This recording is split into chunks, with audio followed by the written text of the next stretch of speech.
Canned rock music, 3:30 p.m. Mountain Time. And you know what that means. It means it is time for Orange and Blue today. Cecil Lammey, Andrew Mason, Mace checking in from a little place that we call Indianapolis and the Scouting Combine. Good afternoon, Colorado. Good afternoon, Andrew Mason. Looks like you're very comfy in the Holiday Inn. Not the Holiday Inn, another hotel, but yes. I'm guessing by the drapes and the accessories. Oh, it's the Sheraton actually is where I'm staying. So it's on the top dollar with the gold fleet collar. Oh, I don't know about that. It's more, I go where I can get a good AAA discount, and that's the thing. And actually the funny thing about Indianapolis is by staying a little bit off like the path of skywalks throughout downtown. By staying a little bit off that path, you can save about $150 a night. So, I always used to stay at the La Quinta, and then the last couple of years when I went to the Combine, I would just get an Airbnb, so I'd have my own apartment, which is really cool. And you get it around that Monument Circle right there in Indianapolis, so you're like still in the thick of things, but you're not like on the same path as everybody else is. So it is time, man. The Scouting Combine is here, and you and I are going to preview it today. Just kind of overall thoughts, go through some maybe players we're looking forward to. We've already got news about some players not participating in certain drills for various reasons, usually injury. But I would say this: medical checks still rules the roost in Indianapolis. If you just boil the combine down to what it is and what it means from an NFL football standpoint, for me, it'll always be medicals priority number one. Exactly. And that medicals, and then the next up would be the actual in-person interviews. So that, and then it's getting just kind of a quick refresher for those who are just catching up. It's getting baseline measurements on everybody: height, weight, hand size, arm length, getting something consistent. I mean, that's part of the reason why the combine exists, is so players didn't have to go through the process of getting measured 32 times. It was literally like it was teams combining forces to create this, and it eventually grew into the event that it's become now. One thing that is interesting, and we saw this with Vic Fangio when he was coaching the Broncos. I believe it was Vic's second combine that very few coaches came. Some teams aren't sending a huge complement of coaches. The Broncos are among those that are sending coaches, but some teams have kind of pulled back from that, leaving it to the scouts, the medical personnel, etc., to do their business. And as we'll get into later in the show, Cease, there are going to be some players who, and we see this every year, but maybe a few more players opting out than other years. Yeah, a few more players opting out because agents probably don't like this a whole lot. Top tier players don't necessarily have the things to prove. And the middle round guys, the late round guys, obviously they're going to be competing. And that's the thing I love about the scouting combine is that, yes, it is the underwear Olympics, but it's still competition. And you get to see the way the guy has trained, like whether you like it or not. And I'll bring up an example Broncos fans will know and love: Shaq Barrett. Shaq Barrett, who I don't think was a combine invite that year, but anyway, he was seen as a bad body prospect.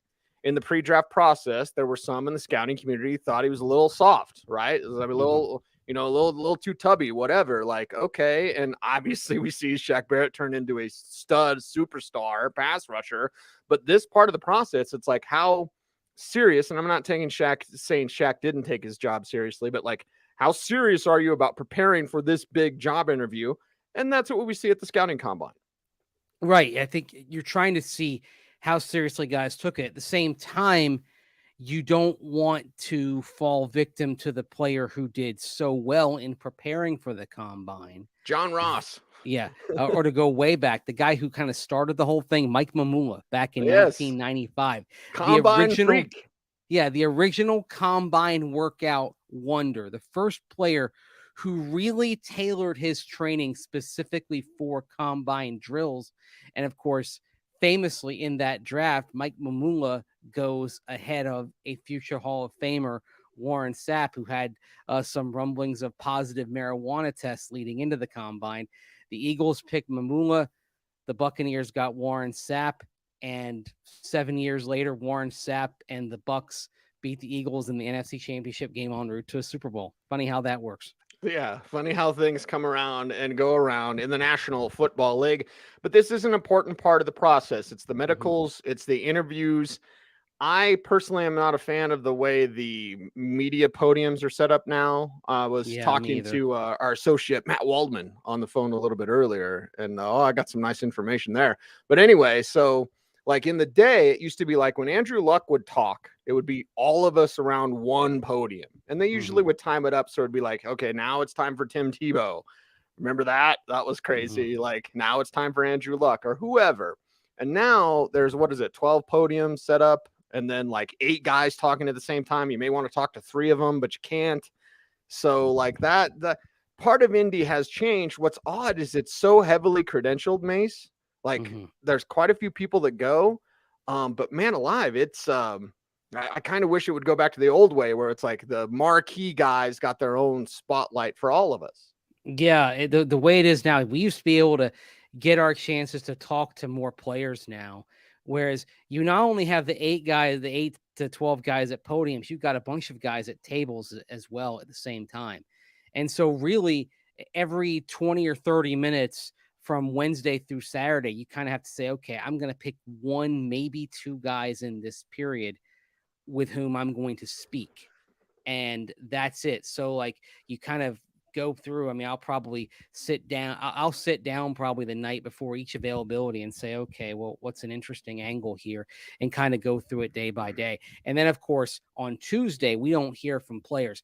Tuesday is the day that most coaches and GMs speak. Some will speak on Wednesday on the same day as you'll see defensive front 7 players go. And that's another thing. It's changed this year. It used to be offense before defense. Now it's defense before offense. I think they're trying to keep, it's funny, they're trying to keep the media here a little bit longer by increasing the number of days between when a lot of the coaches and GMs speak and when the quarterbacks speak, right? Because QBs now don't go till, I believe, Friday. So, what had happened the last few years, of course, other than the COVID year, is that you'd have a huge surge of people who were here for the coaches and GMs, and they Tuesday, Wednesday, Thursday. They'd stick around for the quarterbacks, and then that'd be it. By the time you got to Friday, it'd be a ghost town. Well, that's not going to be the case this year, especially for those teams that are looking at quarterbacks. But again, kind of pick your path there. Whereas most of the people are going to be focused on, Bryce Young, CJ Stroud, Anthony Richardson. That's where I'll probably be focused on guys like Dorian Thompson-Robinson, DTR, who we checked out down at the Shrine Bowl. Hendon Hooker, who is somebody who could be dropping into the 3rd round and could make for an interesting conversation. That's where I think our focus is going to rest. Hooker might be the best quarterback in this entire class. I agree. Like if all is said and done, like he might be the best. And God bless, I have to take this moment because it's our soapbox, Mace, so forgive me. And I don't say this as any sort of personal attack on Todd McShay because I actually like Todd. But when the quote around Twitter today is like, Todd McShay says that if he was a GM, he'd be scared to death to take Bryce Young because he's 5'10" and a half. I'm like, really? It's 2023. Yeah. Like we're not over the short quarterback thing yet, especially for a guy who has, a great arm, a great processor. Like Young is just fun to watch. It's not that Stroud isn't without his highlights as well, but I have Young clearly as the number 1 passer. 1, because Hooker's hurt, but 2, also because his mental, like his processor is amazing. And the way he sees the game, the way he throws the ball, like it goes much more beyond the physical with Young. And like, yeah, he's 5'10" and a half. So was Drew Brees and Russell Wilson. Russell Wilson's shorter than me, and I'm 5'10". Yeah. And the other thing about Bryce Young is that not only has the processor, but he has the willingness to do it from the pocket. And that's another thing. He's going to be scheme independent. And if it's the Texans that pick him, whether they trade up one spot with the Bears or something else happens, if the Texans end up with Bryce Young, then I have no doubt that over time he's going to flourish, even though I'm concerned that we're getting a couple of Xeroxes kind of beyond the original copy of Kyle Shanahan in terms of the coaching he's going to get down in Houston. But conceptually they're going to be doing things that will set Bryce Young up to succeed and succeed perhaps very quickly if he goes Yeah. to the Houston Texans.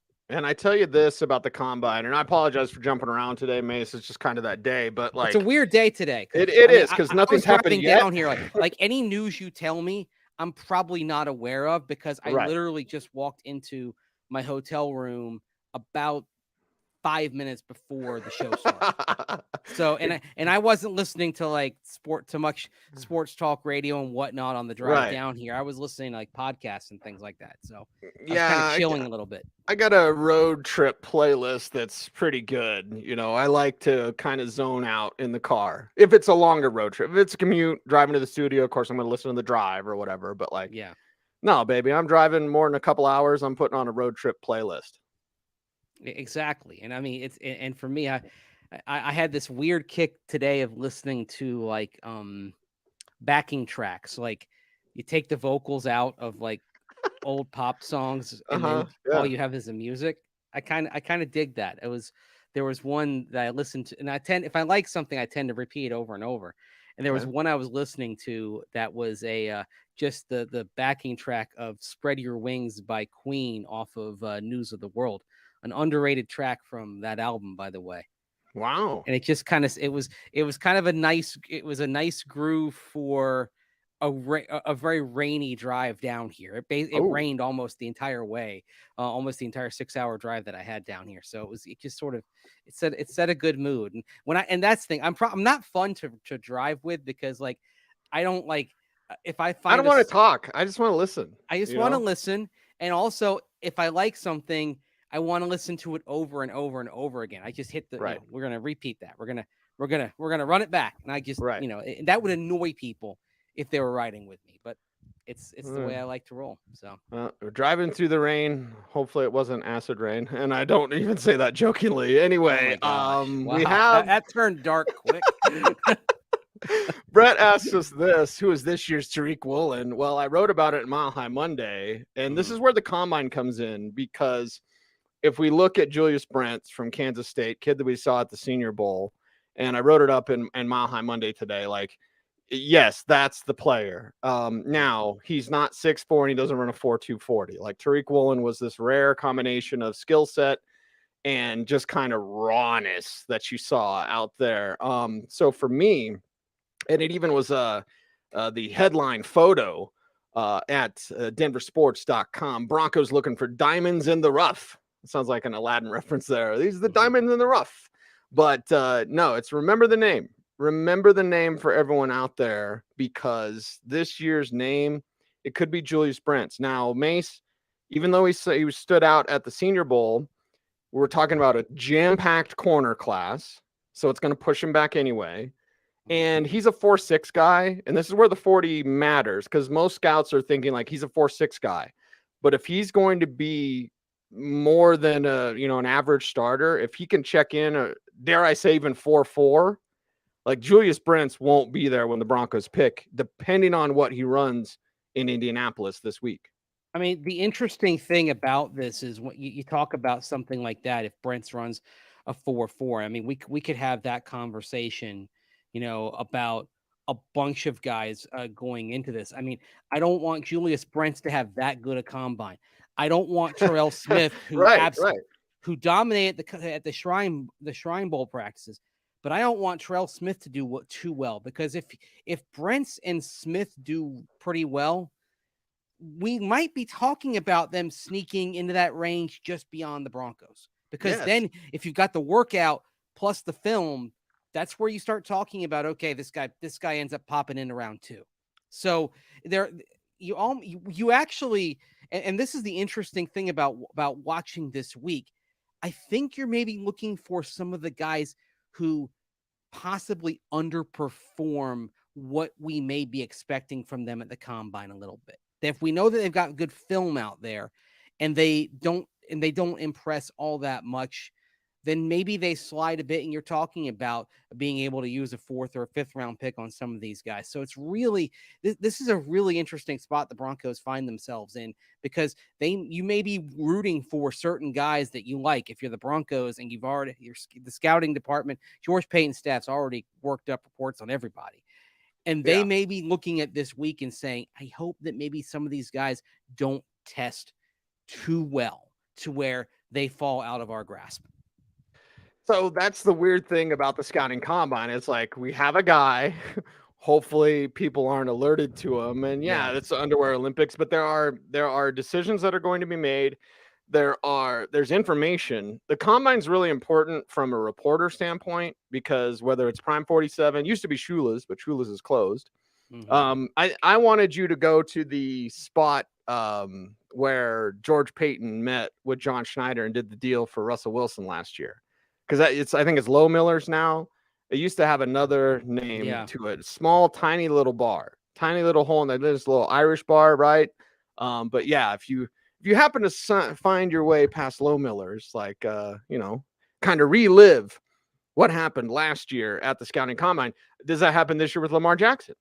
I mean, that's the type of information, the buzz that will start building in Indy. Like, we get some of this in Mobile, but in Indy, it's the NFL convention. So from a reporter standpoint, it can be very valuable. And honestly, Mace, I just kind of want to know, are the Broncos the buzz? With Sean Payton, does Sean Payton create that buzz for the Broncos this week? I would imagine so. I think even though we're not talking about them drafting until the 3rd round. I mean, I would imagine there is a buzz, and he's kind of, I wouldn't say coming back as a conquering hero, but he's coming back as a spotlight person. I think it's actually interesting, Cecil, that Sean Payton is going to do a press conference. In fact, I believe he's leading off tomorrow. Ooh. It's Sean Payton and George Payton going back to back at one podium. And they are first up when they start at 10 a.m. Eastern, 8 a.m. Mountain Time. Okay. And Sean Payton, the last few years he was with New Orleans, he didn't usually do combine press conferences, but he's doing one this year. Okay. And I think starting right there, I think he's going to be he's going to be the center of attention as far as just being in town. And I do wonder, where, when he's out in the evening, is he going to be holding court? That's the, that's sometimes what happens. Whenever it's something that you often see when a coach gets hired by a team.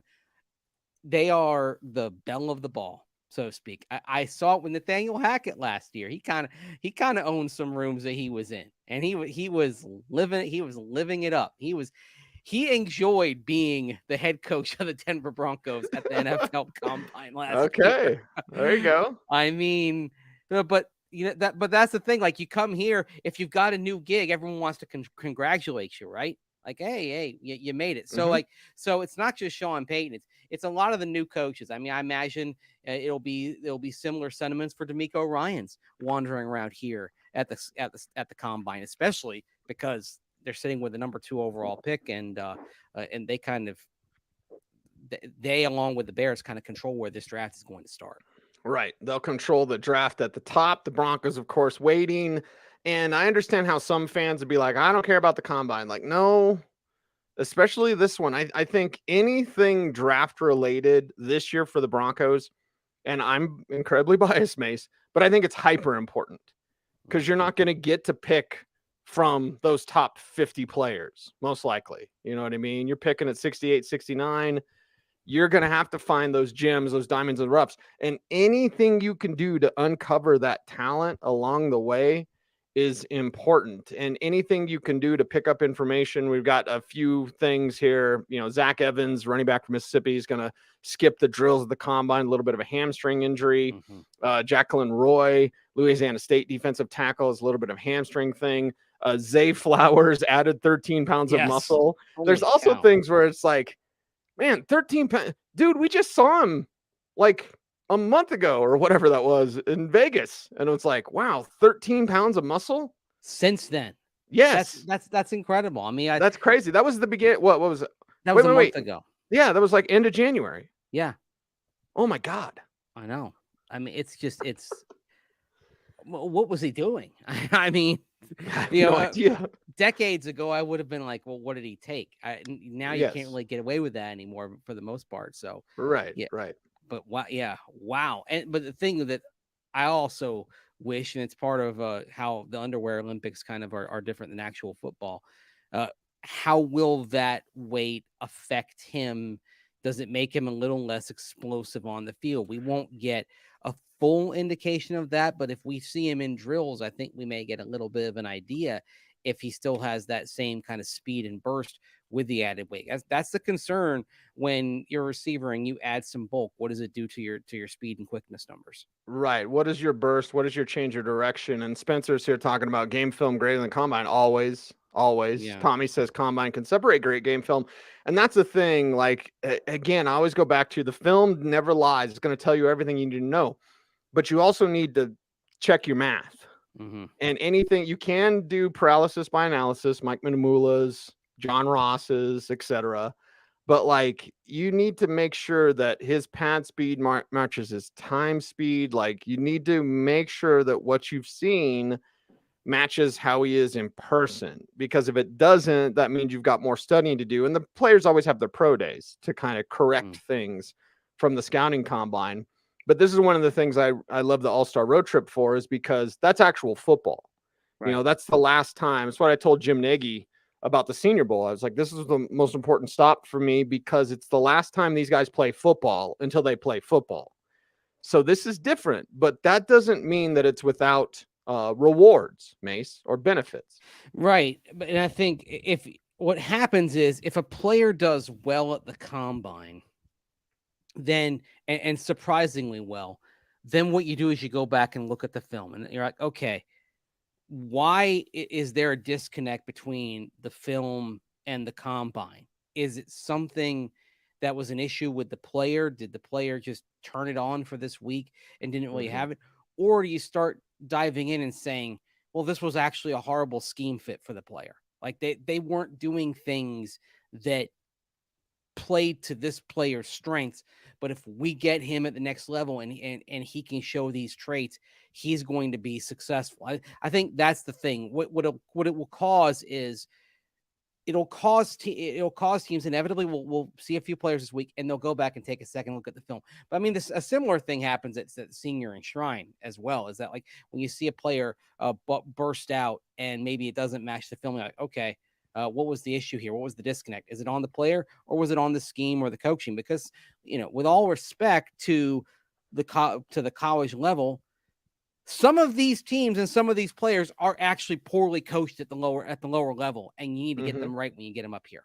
Yeah, and the thing also about the level, it's amazing what some college programs don't have, and not even the small ones. I remember, boy, I'm gonna date myself here, but like talking to Mike Wallace at the Senior Bowl, and he was just like, "Man, I don't even know what I'm doing." Because of the program. He was just fast. He was super fast. And so he showed up to the Senior Bowl. He's like super fast. But then you get in a pro program, that's when you can have those gains of muscle. I always look, can a guy's frame carry another 10 pounds of muscle? Obviously with Zay Flowers, it did. But it seems remarkable because this is college football at the highest level for some. But that doesn't mean the facilities are the greatest or the coaching is the greatest. And that's what you also have to judge when you're at the combine interviewing these prospects. And the other thing that can happen is sometimes you'll see that they absolutely flash on film, but maybe it was other things making it possible. Maybe they just had a lot of mismatches. Maybe it was because the defenses were shaded over in another direction, and then they put up big numbers, but they get here and the numbers don't match up, and don't reveal traits that are essential for success in the NFL. I mean, there's a long list of those types of players as well. I've got a couple more questions for you, Mace, as we wrap up today's show. One's serious, one's kind of fun. So let's start with the serious one. We'll end with the fun, as we always do on Orange and Blue today. if there is one thing to get through to the viewing audience or the listening audience about the scouting combine, because there's so many misconceptions and underwear Olympics and all these things, and we've talked about a lot of that. And again, as the drills happen, as the interviews happen, obviously we're going to be talking about what happens in Indianapolis this year. But what's the one piece of information that you would impart on the viewers, to take a peek through the keyhole, if you will, when it comes to the scouting combine? That probably the most important part of this is the stuff that we don't really get a lot of in terms of direct information. We get whispers, and that's the medical. And inevitably, when we talk about players, quote unquote, sliding in the draft, they're sliding in terms of the public perception, but they're not sliding in terms of the team perception. Like it's a matter of they've got information in terms of the medical. And also, the other thing is the interviews. I mean, some guys just don't interview well, and you say, okay, this guy, I don't know if we put the player at the whiteboard, they couldn't process. I don't know if this player is going to be able to learn the scheme. I don't know if this player is going to be able to handle the mental side of it. So the medical and the mental, and that's the stuff where the information that we do get publicly, the teams get it, but we, beyond the team personnel departments, it's a little bit vague. We kind of have to go digging and put our ear to the ground and learn stuff, and it ends up being a lot of whispers. But that's the thing I would say, is that not that the stuff that we're going to see and we're going to get that's empirical doesn't matter, but the stuff that really matters is stuff that's still going to be somewhat hidden, and we're going to be unearthing for the next 2 months. Yeah, I would say go back to even last year, Carson Strong. Like everyone's like, why isn't Carson Strong getting picked? It's like, oh, when it gets to a certain point, you can always say there must be something medical. Yeah. With him, it was like, he's still there in the 5th round. Like, oh, it's something medical. It's got to be something medical, Sam Howell shouldn't have fallen that far. So yeah, it's an inexact science, but this is an important part of the process. So Mace, my final question, a little more fun. Everyone has their Indy traditions, right? For me, there's a comic book store around the Monument Circle that's right next to that Starbucks, like literally around the corner from the Starbucks. They always have a half-off sale the week of the combine. Now, it might be different because the dates change, but anyway, so I'd always go and like find a great issue for half price and then try to gently take it back to Denver with me. That's me. I'm a big comic book nerd. But St. Elmo's, like I mentioned with Shula's, or whatever that bar is in the JW Marriott that I forget the name of. High Velocity. High Velocity, yes. Oh, got some high velocity stories that I can't share. But like, what are some of your Indy traditions that you look forward to getting back to this year? Well, the shrimp cocktail is one. Sometimes it's St. Elmo's, sometimes it's at Harry and Izzy's. Some weeks I'll actually get 2 rounds and hit both. There's a little deli on the outskirts of downtown called Shapiro's that is terrific. You can put that one up with the type of delis that you get in New York City. It's tremendous. And then beyond that, honestly, like, I get so busy, and this will be an interesting year this year because we can actually watch the workouts, and that's something that we usually haven't been able to do. Right. But now the media is going to be in a section of the stands for the workouts.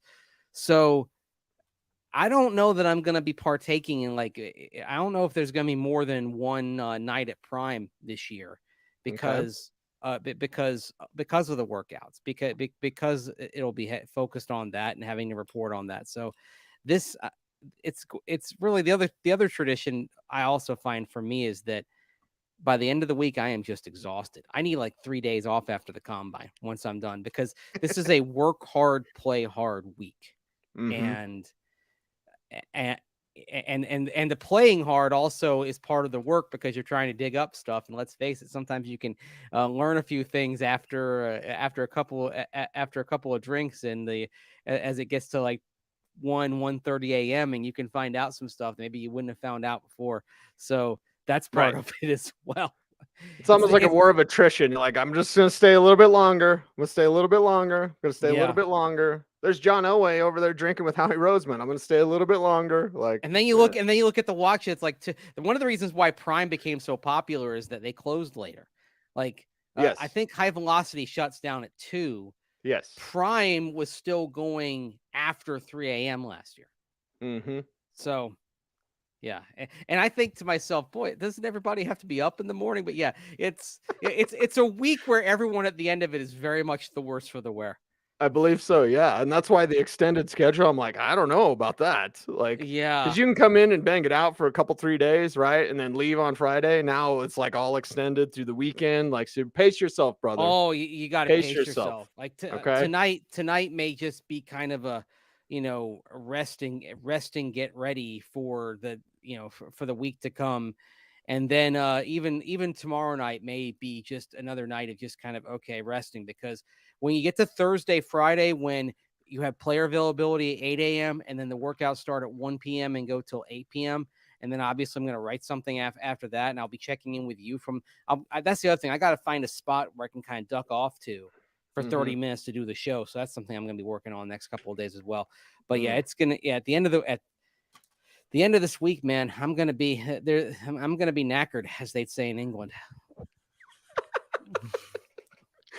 You only hear it on Orange and Blue today. He is Andrew Mason. Pace yourself, brother. Pace yourself. I will. We appreciate everyone out there for watching this show, 3:30 p.m. Mountain Time, Monday through Friday. He is Andrew Mason. Follow him on Twitter at Mace Denver. I am Cecil Lammey. Do what you please. Until next time, be safe, be kind, know that you are appreciated. Stay tuned, and as always, please stay frosty.